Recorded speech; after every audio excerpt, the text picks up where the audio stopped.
Așa arată căsuța din pădure. Cum îi punem numele? Coliba. Coliba? Pe da, să-i zicem cumva. Cum? Coliba lui Mihaela. Nu.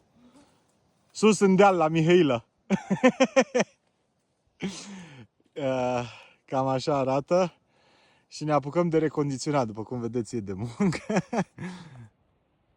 Dar suntem departe de oraș, departe de tot, liniște totală. Doar noi, lupii, urșii și brândușele, care e plin de ele. Nu știu dacă se vede.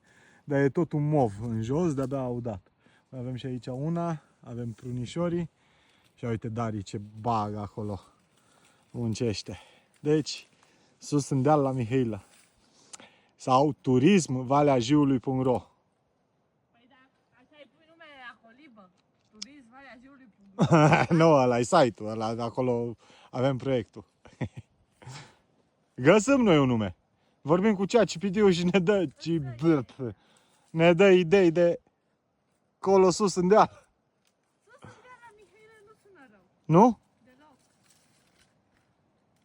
Sau la Darii și Mihail, Darii și Ștefan. Da, chiar. Cabana, Daria și Ștefan. Darii, Ia că nu mă cheamă. Darii și Ștefan. Și Eve.